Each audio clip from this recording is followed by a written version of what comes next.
जय गुरु जी। प्लीज़ संगत जी आप तो शांत बैठिए, सेवादार आप लोग भी प्लीज़ शांति से बैठ जाइए। प्लीज़ सब लोग बैठ जाइए।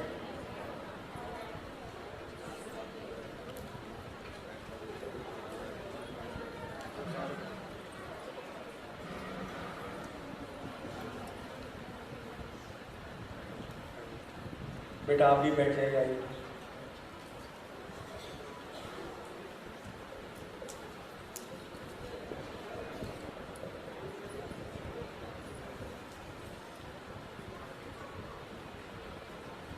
मेरे लिए सत्संग करना बड़ा आसान रहता है जब तक कि संगत को मैं देख पाता हूँ, वो देख पाते हैं, क्योंकि मुझे बहुत जल्दी पता चल जाता है कि मेरा सत्संग जब पसंद नहीं आ रहा होता है और जब मैं बोर कर रहा होता हूँ तो मैं फिर बंद कर सकता हूँ।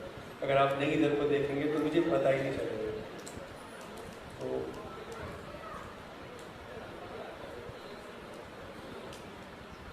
मुझे ठीक से याद नहीं पिछली बार जब मैं आया था मैंने क्या सुनाया, मुझे उम्मीद है मैं कुछ दूसरी चीज़ें सुनाऊंगा आज। एम्पायर स्टेट में गुरु महाराज के पास जब आप जाते थे तो रूटीन बड़ा सिंपल था। 7:30 बजे दरबार खुला, महाराज किचन के बराबर की अपनी कैबिनेट पर बैठते और संगत वहीं जाके आसपास बैठ जाते। उस समय में करीब आधे घंटे के लिए गुरु महाराज बड़े इनफॉर्मल ड्रेस में और इनफॉर्मल तरीके से संगत के साथ इंटरेक्ट करते, तो बड़ा आसान रहता है गुरु जी के पास बैठ जाना। 2-3 मीटर दूर पे बैठते और जब महाराज संगत से कुछ भी बात करते तो आपके कान में उनकी अमृतवाणी आ जाती। तो उसी का अपना एक आनंद था। उसके बाद फिर महाराज अपने रूम में जाते, ना चोला पहन के आसन पे बैठते और शब्द शुरू हो जाते। ये वो शब्द थे जिनको महाराज अपने आप सुन के और अप्रूव करके बजाने की आज्ञा देते थे। कुछ भी नहीं बजाया जा सकता था। हर चीज जो सुनने में अच्छी लगे वो महाराज की ब्लेसिंग है, ये जरूरी नहीं। बहुत समझिए कि अगर उन्होंने 100 शब्द सुने तो 10 अप्रूव किए, बाकी 90 में कोई बुराई नहीं, लेकिन महाराज ने क्या अप्रूव किया वो जानना बहुत जरूरी है। और जब मैं पिछली बार यहाँ आया तो मैंने ईशा आंटी को प्रॉमिस किया कि मैं उन्हें वो शब्द भेज दूंगा और मैं भूल गया, लेकिन मैंने अपनी गलती अभी सुधारी है और उनके पास करीब 130-140 शब्द हैं, वो आपके साथ शेयर कर देंगे।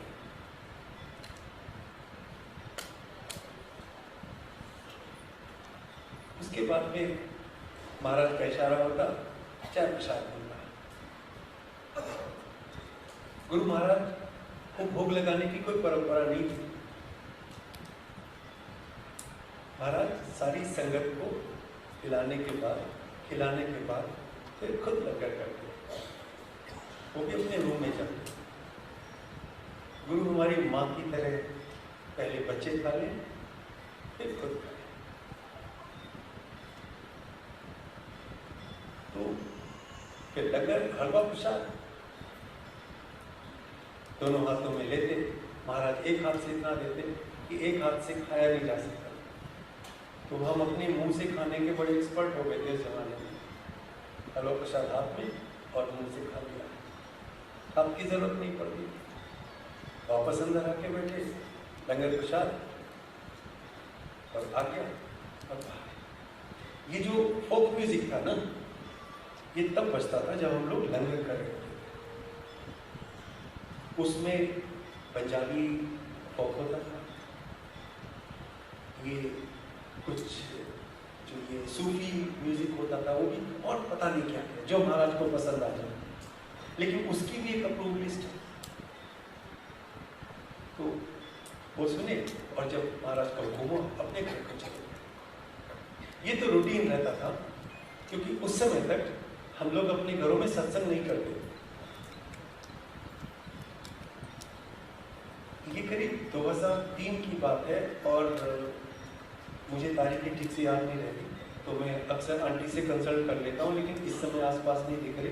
मेरे ख्याल से अगस्त सितंबर अक्टूबर इस टाइम से की बात है कि जब मैं महाराज से आज्ञा लेके एम्पायर स्टेट के बाहर की पार्किंग में आया तो मुझे अर्जुन अंकल मिले और उन्होंने मुझे A4 साइज के पेपर पे कुछ नाम लिखे हुए दिए और कहा, अंकल ये गुरुग्राम की संगत है, महाराज का हुक्म है कि हमें सत्संग शुरू करना है। और उसके साथ कुछ इंस्ट्रक्शन कि सत्संग महीने के तीसरे संडे को होगा 5 से 7 आफ्टरनून में। और हम तो खुश हो गए, पहली बार एक सेवा मिली, हालांकि ये नहीं पता था कि हमने करना क्या है। लेकिन और सोचो, गुड़गांव के समय में A4 शीट पे एक साइड में आ गए नाम, कितने होंगे? 20-25 होंगे। सबसे पहला संगत हमारे गुरु महाराज की पुरानी संगत है, उनके घर हुआ। हम लोग वहाँ गए, आंटी ने अच्छा खाने का इंतजाम कर रखा था, स्वरूप होते नहीं थे, आसन होता नहीं था, किसी को पता नहीं था क्या करना है। तो ड्राइंग रूम में हम लोग बैठे और खाए पिए और अपने घर चले गए, हो गया सत्संग। कोई बात नहीं, दोबारा मुझे याद है मदान अंकल के घर सत्संग हुआ, उन्होंने तो इतना बढ़िया अरेंजमेंट किया था। मुझे कुछ ऐसा याद आ रहा है कि जैसे सर्विंग के लिए उन्होंने प्रॉपर लोग हायर किए थे। तो ये बहुत ही एलेबोरेट अरेंजमेंट था, एकदम टॉप ऑफ दी वर्ल्ड, बहुत मजा आया। लेकिन इस बार जब एम्पायर स्टेट में गया मैं वापस, तो उस दिन क्लास ले ली। महाराज के शब्द थे कि कमांडर, किटी पार्टी नहीं करनी है, सत्संग करना है। और फिर डायरेक्टिव इशू हुआ कि आपको लंगर में एक मीठा और एक नमकीन देना है। तो गुरु महाराज की ब्लेसिंग शेयर करनी है। तो वो कैसे करनी है ये नहीं पता था, लेकिन उसमें ज़्यादा देर नहीं लगी, क्योंकि हमें पता नहीं था कि सत्संग शब्द क्या है, इसका मतलब क्या है। मुझे याद है पंजाब से एक संगत आई थी और महाराज ने उनको खड़ा करके बोला, अपना सत्संग सुना। तो हमारे भी कान खड़े हुए कि अब ये जो करने वाला है ये सत्संग है। और उन्होंने महाराज की जो ब्लेसिंग उनके ऊपर हुई उसको विस्तार से समझाया। और उस दिन समझ में आ गया कि जब आपके ऊपर गुरु की कृपा होती है, उस कृपा को आप सुनाते हैं, तो वो सत्संग होता है। आप बाकी सब कुछ करें और शेयरिंग नहीं करें तो सत्संग नहीं होगा। और आप शेयरिंग कर लें और बाकी कुछ न करें तो सत्संग हो गया। इसके बाद आप बाकी चीज़ों का ध्यान रखें। तो इसी तरीके से शुरू हुआ। आगे से तो फिर फौजी को इंस्ट्रक्शन एक बार मिल जाए तो उसको फॉलो करने में दिक्कत नहीं होती, तो रूटीन शुरू हो गया। 15-20 संगत होती थी, फिर 40 हुई, 50 हुई, और हम लोग बैठते, शेयर करते, एक समोसा और एक लड्डू या बर्फी या जो भी मीठा हो, और चाय प्रसाद, और अपने घर को। बड़ा सिंपल सा था। समय के साथ में चीज़ें हुई और कुछ चीज़ें चेंज हो गई, क्योंकि उनकी ज़रूरत महसूस हुई। अब मैं आपको एक एक करके बताता हूँ क्या चीज़ कहाँ से आई, क्यों बता रहा हूँ, ताकि आपको ये भी पता रहे कि क्या क्या हो रहा है, और ये भी पता रहे कि इसेंस क्या है, ताकि खूब सारी चीज़ों के बीच में फोकस नहीं जाए। जब काफ़ी संगत हो गई, उस जमाने में 50 हो गए तो बहुत संगत थी, घरों में करते थे, तो घर के अंदर 50 वैसे भी काफ़ी फील हो जाए। तो संगत थोड़ी थोड़ी आती, तो हम लोग का एक डिसीजन ये हुआ कि जब तक संगत इकट्ठी हो यानी हमारा कोरम पूरा हो जाए सत्संग शुरू करने के लिए, तब तक एक शब्द चला देते हैं। तो घर के म्यूजिक सिस्टम पे एक शब्द चल जाता, संगत आ जाती और हम लोग शुरू, सब अपनी अपनी शेयरिंग करते और हम लोग सुनते, फिर प्रसाद लेते और कर जाते। ये सारा का सारा काम हमें 2 घंटे में कंप्लीट करना होता है। क्यों? क्योंकि 7 o'clock खत्म करते तो 7:30 एम्पायर स्टेट में गुरु महाराज की सो जाए, ये एक्सेप्टेबल नहीं था।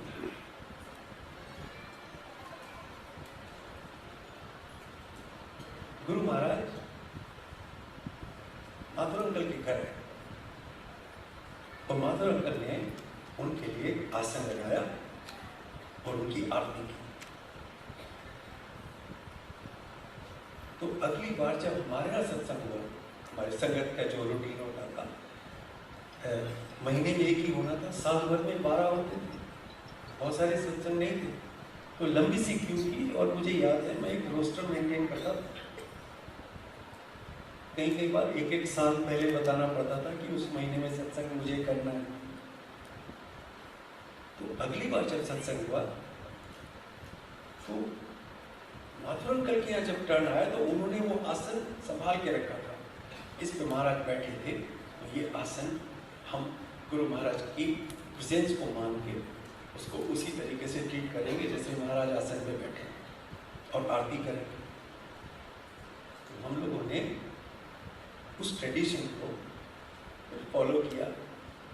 तो अब हमारे पास आसन भी, आरती, थोड़े से शब्द और ढेर सारा सत्संग।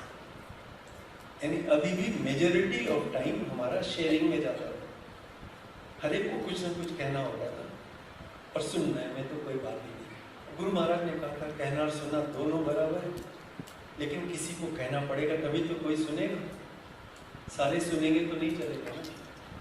तो हम यहाँ तक आ गए। अभी मंत्र जाप नहीं था हमारे पास, लेकिन मंदिर में बाहर की तरफ मंदिर के एंट्रेंस में बाएं और दाएं पे महाराज के 2 स्वरूप थे और उनके नीचे एलईडी की एक रनिंग सी लाइट चलती रहती थी। ओम नमः शिवाय, शिव जी सदा सदा, दोनों साइड में यही चलता था। इसको आप गुरु महाराज का बीज मंत्र मान सकते हैं। सुन के अच्छा लगता था। ओम नमः शिवाय तुम जानते थे, गुरु जी सदा सहाय एक तरीके से बड़ी सेल्फ एश्योरेंस वाली बात थी कि महाराज हमेशा साथ में है। हुआ ये कि एक सत्संग हो रहा था, मेरे ख्याल से भाटी आंटी के घर में था। तो ब्रिगेडियर सैनी अंकल ने खड़े होकर कहा कि महाराज की तबीयत ठीक नहीं है और हमें उनके लिए कुछ करना चाहिए। तो सबसे पहले तो ये आया मन में कि सारी दुनिया को संभालने वाले हम उनके लिए क्या करेंगे, लेकिन ब्रिगेडियर सैनी अंकल ने कहा है तो हमारे लिए वो बहुत बड़ी बात है। गुरु महाराज के गोल्ड स्टैंडर्ड डिवोटी, तो क्या करें अंकल आप ही बताइए। तब उन्होंने कहा कि ये जो मंत्र है ओम नमः शिवाय, शिव जी सदा सहाय, हम इसको रिसाइट करेंगे। और क्योंकि हम लोग शिव जी महाराज में, गुरु जी में कोई डिफरेंस नहीं समझते थे, तब तक ये आ गया था दिमाग में कि ये दोनों सेम टू सेम है। तो एक लाइन में शिव जी और एक में गुरु जी बोल रहे थे। अंकल ने खुद खड़े होके मंत्र जाप कराया और दिल में बड़ी सेटिस्फैक्ट्री सी फीलिंग हुई कि महाराज के किसी काम को आए, चाहे प्रार्थना करने से ही सही, बहुत बढ़िया वाली फीलिंग। और उसके बाद से फिर हर सत्संग में ये मेरी रेस्पॉन्सिबिलिटी हो गई कि मैं खड़े होके ये मंत्र जाप कराऊं। पहले हम लोगों ने 7 बार शुरू किया, इस बात से कि महाराज का जन्मदिन 7 है तो हम 7 बार कर लेते, लेकिन फिर हमारे बुजुर्ग संगत की उन्होंने कहा कि बेटा 9 बार करो, शिव जी महाराज का नंबर है, उससे बड़ा कोई सिंगल डिजिट नंबर नहीं है, तो 9 बार कर लिया। जैसे जैसे, तो अब हमारे पास सारी चीज़ें हैं। बस एक मीठा एक नमकीन था, वो अभी लंगर में कन्वर्ट नहीं हुआ, लेकिन समय नहीं लगा इस बात में कि मुझे याद है हमारे अंकल ने कहा कि अब हम अपने जो घर के अच्छे शुभ काम होते हैं उनकी शुरुआत सत्संग से करा करेंगे। तो मुझे याद है किसी मैरिज थी हमारी संगत की, और उन्होंने मैरिज से पहले सत्संग किया, तो मैरिज के लिए बन रहा था तो उन्होंने सत्संग में भी एलेबोरेट लंगर का इंतजाम कर दिया। बस वो एक बार होना काफी था, उसके बाद किसी ने पलट के एक मीठा एक नमकीन को नहीं देखा, लंगर हो गया। लेकिन फोकस आज भी शेयरिंग पे था, शब्द बहुत थोड़े चल रहे थे, और इस तरीके से चल रहे थे। तो हमारे पास लंगर भी हो गया, लेकिन एक चीज थी और वो आज भी होनी चाहिए, वो थी सिंप्लिसिटी। भाव महाराज के प्रति श्रद्धा से भरा हो, दिखावा नहीं हो, और दिल से गुरु महाराज का सत्संग हो, दिखावे से नहीं हो जाए। लंगर में क्या हो क्या ना हो ये महत्वपूर्ण नहीं, महत्वपूर्ण ये है कि आप गुरु महाराज से दिल से जुड़े, सत्संग में आए और शेयरिंग सुने। कितनी भी बार आपको एक ही बंदे को 100 बार भी सुनना पड़ा, यानी ऐसी संगत है जिनके सत्संग में उनसे बेटर सुना सकता हूँ, क्योंकि मैंने इतना सुन रखा है, और मैं जो बोलता हूँ वो आप सुना सकते हैं, आप भी सुन सुन के पक गए होंगे। लेकिन सवाल इस बात का नहीं था, सवाल ये था कि महाराज की ब्लेसिंग ले ली, और उसके लिए सुनना जरूरी है और सुनना चाहिए। तो आप जब सत्संग करें तो इन चीजों का ध्यान जरूर रखें। समय के साथ ऐसा नहीं हो जाए कि यही नहीं ध्यान रखें हम शुरू कहाँ से हुए। चेंज होते होते इतनी चेंज हो जाती है कि ओरिजिनल तो कहीं पीछे छूट जाता है। अब लंगर की बात करते हैं थोड़ी सी। गुरु महाराज का लंगर अपने आप में मेडिसिन का काम करता है, लेकिन इस बात पे डिपेंड करता है कि आप उसको किस भाव से ग्रहण करते हैं। लंगर खूब सारा नहीं हो तो उसको मन पेट भरने के बाद खाना की जबरदस्ती नहीं करनी पड़ती। बहुत ज्यादा मिर्ची का हो तो फिर ये नहीं होता कि चलो लंगर है इसलिए इसको खा ही लें। तो जहां तक संभव हो थोड़ा, यानी चलिए जैसे एक मीठा एक नमकीन ना सही तो हम मान लेते हैं कि समोसे के बाहर का हिस्सा रोटी हो गया, चपाती हो गया और अंदर का सब्जी हो गया, तो एक सब्जी चपाती हो गई। हलवे की जगह आप जो चाहें कर ले, लेकिन चाय प्रसाद हो गया, इससे ज्यादा नहीं, ताकि उसको श्रद्धा से ग्रहण किया जा सके। थोड़ा सा और सादा है, जो आसानी से खाया जाए, आसानी से हजम हो जाए। अब सत्संग शुरू करना। आज मैं बात करूंगा उन छोटी छोटी चीजों की जिससे हमें यह समझ में आया कि ये महाराज कुछ और ही है। आप लोगों को टाइम नहीं लगा, हमें तो बहुत टाइम लगा समझने। ये 2004 के करीब की बात होगी, 3 की भी हो सकती। मुझे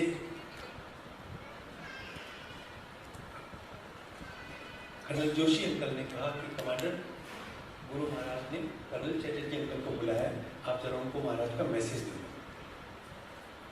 और ये शायद पहली बार मुझे कुछ करने को बोला। तो मैं बहुत खुश भी था और भाग के मैं नीचे देखा, फर्स्ट फ्लोर पे देखा, बाहर देखा, टॉयलेट की तरफ देखा, मेन रोड पे देखा और आ गया कि अंकल वो तो नहीं है। तो जोशी अंकल ने गुरु महाराज को बता दिया कि चैटर्जी अंकल नहीं आए। तो महाराज ने बोला नहीं वो आ गया है, वो दूर अंधेरे में जो एम्बेसडर खड़ी है उसके पीछे है, वहाँ जाके बुला। तो मैं बाहर निकला और करीब 50-60 मीटर पे जो टर्न था काफ़ी डार्क थे, वहाँ पे अंकल एम्बेसडर वाइट एम्बेसडर के पीछे खड़े थे। मैंने उन्हें ढूंढा, उन्हें महाराज का आदेश बताया और वो जल्दी से महाराज की सेवा में हाजिर हो गए। बात छोटी सी थी लेकिन दिल में एक बहुत बड़ा इम्पैक्ट छोड़ गया। महाराज को पता है कौन कहाँ है, क्या कर रहा है।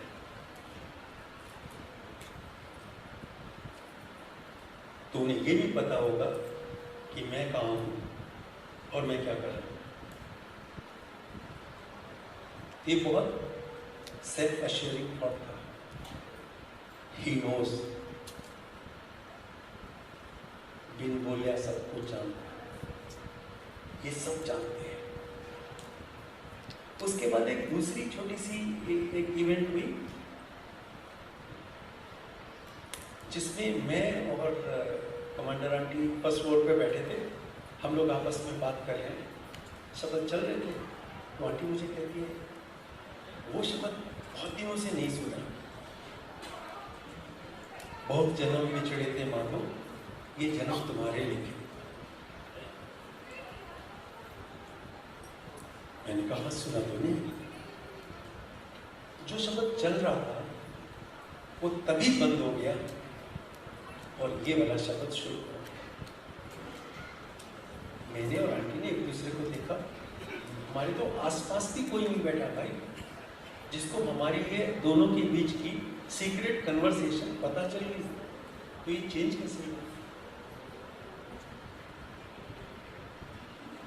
मन माना नहीं कि गुरु महाराज ने इसको चेंज कर दिया। और उस जमाने में सीडी नहीं होती थी, कैसेट होते थे जिन्हें रिवाइंड करना पड़ता था। तो इस शब्द को अगर चलाना था तो इसको ढूंढना पड़ता था, 1.5 घंटे के कैसेट ढूंढना पड़ता। लेकिन ऐसा कुछ नहीं होता। बाद में जब आज्ञा हो गई तो मैं चुपके से राजेंद्र सिंह अंकल, जो जिन्हें हम डीजे अंकल भी कहते थे, मैं उनके पास गया और मैंने कहा कि अंकल वो शब्द चेंज हुआ था, वो कैसे किया? तो बोले गुरु का हुक्म हुआ था। कैसे? तो बोले मैं गुरु महाराज को देखा जो रूम के दूसरी तरफ बैठे थे और उस आई कांटेक्ट से पता चल गया कि मुझे ये चेंज करना है। और मैंने कैसे दिखाया, लगाया और यही बजाया। इससे एक और बात पता चली, उन्हें ये भी पता चलता है कि हमारे मन में क्या चल रहा है और वो हमारे मन को अपनी इच्छा के हिसाब से डायरेक्ट कर सकते हैं। वो आपसे वो करवा सकते हैं जो वो चाहते हैं, वो नहीं जो आप करना चाहते हैं। बशर्ते कि आपने गुरु के प्रति अपने आप को समर्पित कर दिया हो, तो फिर आप वो नहीं करते जो आप चाहते हैं, आप वो करते हैं जो गुरु महाराज चाहते हैं कि आपके माध्यम से किया जाए। सिलसिला चलता रहा। एक छोटी सी इवेंट बताता हूँ। बिटिया इंजीनियरिंग कर रही थी एमईटी से, और उसका जो एग्जाम था प्रैक्टिकल वो था सॉफ्टवेयर का, और इसने उस समय तक सॉफ्टवेयर पढ़ा नहीं था, कंप्यूटर साइंस का था और इसको डेफिनेट फेल होना था। लेकिन ये गुरु महाराज का नाम लेके बैठी और सब बच्चे इस पे काफ़ी तरस खा रहे थे कि बोल यार हेल्प कर देंगे, देख लेंगे, कुछ तो करेंगे। पता चला जब इसने कीबोर्ड पे क्लिक किया तो कंप्यूटर के ऊपर इसके सवाल का पूरा आंसर मौजूद था, ऊपर से नीचे तक। तो इसने साथ वाली अपनी फ्रेंड से पूछा ये क्या है, तो उसने बोला इसको नोट कर ले, ये तेरे सवाल का आंसर है। हुआ ये कि इस कंप्यूटर में पहले जो भी स्टूडेंट अपना प्रैक्टिकल करके गया था वो यही कर रहा था और उसने डिलीट नहीं किया था। उसके बाद से उसकी मजाक हो गई कि तुझे क्या चिंता है, तू तो ऐश कर, तेरे तो गुरु सब कुछ कर देते हैं। बड़ी छोटी सी बात है लेकिन है। एक और छोटी सी इंसिडेंट थी। एक एग्जाम से पहले एक बच्चा गुरु महाराज से ब्लेसिंग लेने आया, महाराज एग्जाम है। तो गुरु ने पहले तो डांटा प्यार से कि पढ़ो जाके, ब्लेसिंग अपनी जगह है लेकिन पढ़ाई करते हो कि नहीं। और उसके बाद में गुरुजी ने मुझसे सवाल पूछने शुरू किए, तेने ये किया, वो किया, वो किया, वो किया। 4-5 सवाल पूछ लिए उससे उसी के सब्जेक्ट के। तो बराबर में एक अंकल बैठे थे और उसके बच्चे के कान में बोलते, ये पेपर लीक हो रहा है, ये पेपर लीक हो रहा है, याद से ही नहीं पढ़ लेना, वही हुआ। वो सब कुछ जानते थे, मतलब सब कुछ जानते थे, सब कुछ कर सकते थे, मतलब सब कुछ कर सकते थे और कर सकते हैं। आपको खाली उनकी ब्लेसिंग के लिए तैयार होना है। अब ब्लेसिंग रेडीनेस के ऊपर सवाल आया तो एक बात मैं और कहूँगा। हमारे एयर मार्शल चोपड़ा हैं, गुरु महाराज के पास वो बहुत साल पहले जब आए तो बेहद बीमार थे। उनका सत्संग मैं नहीं सुनाऊंगा लेकिन जितना रिलेवेंट है उतनी बात मैं जरूर कर दूंगा। और गुरु महाराज ने उनको देखा, लंगर कराया और इन ए मैटर ऑफ डेज वो अपनी उस स्टेज से बाहर आ गए जिसमें हमारे मिलिट्री के डॉक्टर्स ने उनको पूरी तरीके से गिव अप कर दिया था कि इसका कुछ नहीं हो सकता। तो बाद में वो गुरु महाराज से मिले और उनसे पूछा, गुरुजी यहाँ संगत बहुत समय से आती रहती है और उनका काम नहीं होता, आपने मुझे एक बार में ठीक कर दिया, ये फर्क क्यों है? तो महाराज ने उन्हें बड़ा सीधा सा जवाब दिया कि जब तुम आए और मैंने तुम्हें देखा तो मुझे पता चल गया कि तुम तैयार हो गए।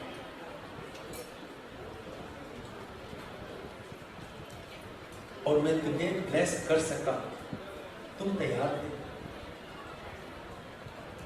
जो तैयार नहीं होते हैं टाइम होने लगता है। सवाल ब्लेसिंग रेडीनेस का है। आप आशीर्वाद के लिए तैयार हैं और तैयार होते हैं आप सरेंडर से। जब आप अपनी टूटा बंद कर देते हैं, जब आप अपनी दिमाग को लगाना बंद कर देते हैं। महाराज ने ऐसे नहीं बोला था कि दिमाग को जूतों के पास छोड़ के आया करो, इसलिए बोला था कि अगर तुम्हारा दिमाग चलेगा तो फिर मैं क्या करूंगा। सवाल बस इतना सा। एक और, हम लोग अपनी सोसाइटी में सत्संग करते थे लेकिन मैं पार्क में सुबह योगा करने जाता था। तो हमारे योगा के मित्र थे, तब तक गुरु की संगत नहीं थे। विजय पुष्कर अंकल ने मुझसे कहा कि शर्मा जी आप किसी को जानते, हमारे यहाँ एक केस है गुड़ा में, हमें सेक्टर 56 के लिए मंदिर की जगह अलॉट करानी है। वहाँ पे सनातन धर्म का मंदिर हमारा बनना चाहिए और कोई हमारी सुन नहीं रहा।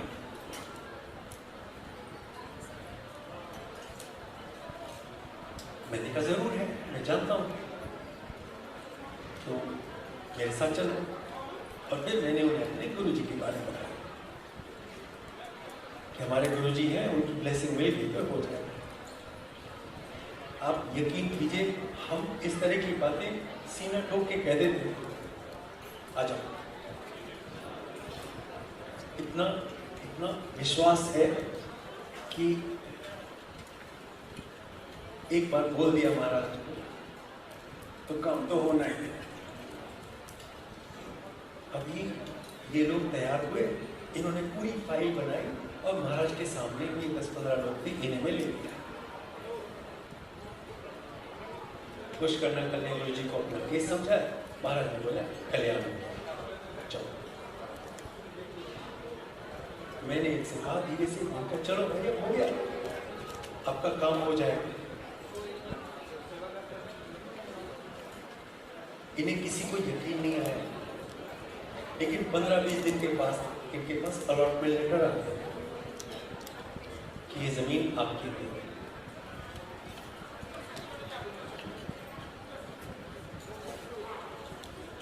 वो कहीं भी, कहीं से भी, किसी के भी माध्यम से कुछ भी करा सकते।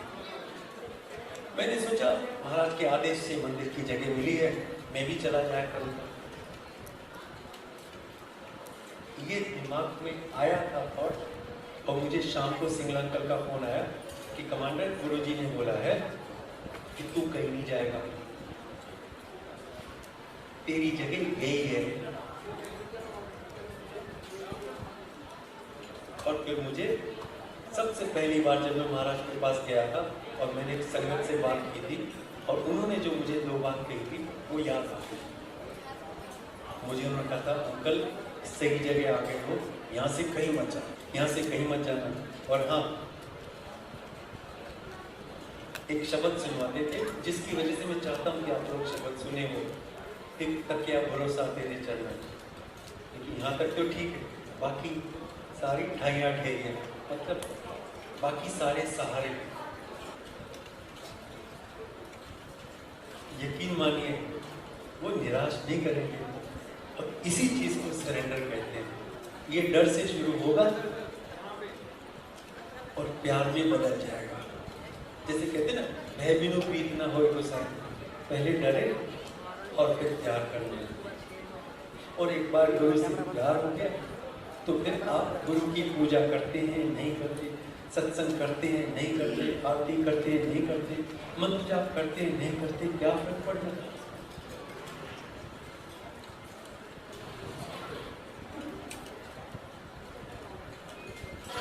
हमें बड़े ज्ञानी जिन्होंने बताया कि मंदिर 3 तरह के होते हैं। एक तो मंदिर जहाँ हम लोग जाके मत्था टेकते हैं, एक आपका घर जहाँ पे आपकी आंटी होती है, और एक आपका मन अंदर। और बाहर किसी मंदिर में आप हो ना हो, लेकिन आपके अंदर जो मंदिर है उसमें महाराज जरूर होने चाहिए। एक बार वहाँ हो गए तो फिर कोई फर्क नहीं पड़ता कि आप कहाँ हैं और कहाँ नहीं। और अगर वहाँ नहीं हुए तो फिर सारी जगह खूब कीर्तन करो, क्या फर्क पड़ेगा। गुरु महाराज की जगह आपके दिल में है और आपकी जगह गुरु महाराज के। अपनी बात को मैं एक फिल्म है उसके गाने की लाइनें पढ़ के सुना के मैं बताता हूँ। जब भी सुनता हूँ ना, मुझे ये भजन सा फील होता है।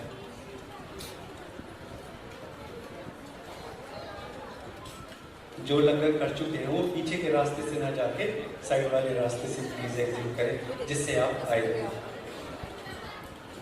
और ये 1942 लव स्टोरी का गाना है। अब उसकी लाइनें सुनिए। कुछ ना कहो, कुछ भी ना कहो, क्या कहना है क्या सुनना है, तुमको पता है मुझको पता है, समय का ये पल हम सा गया है और इस पल में कोई नहीं है, बस एक तुम हो बस एक मैं हूं।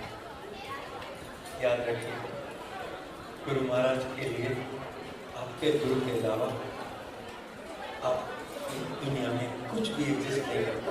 और जब वो स्टेज आ जाए ना, बस फिर गुरु आपके आप गुरु। महाराज से जुड़े रहिए, महाराज से प्यार करिए और सत्संग वैसे करिए जैसे मैंने आपसे बताया। ऐसा कभी नहीं होगा जब महाराज आपसे दूर होंगे, इस विश्वास के साथ।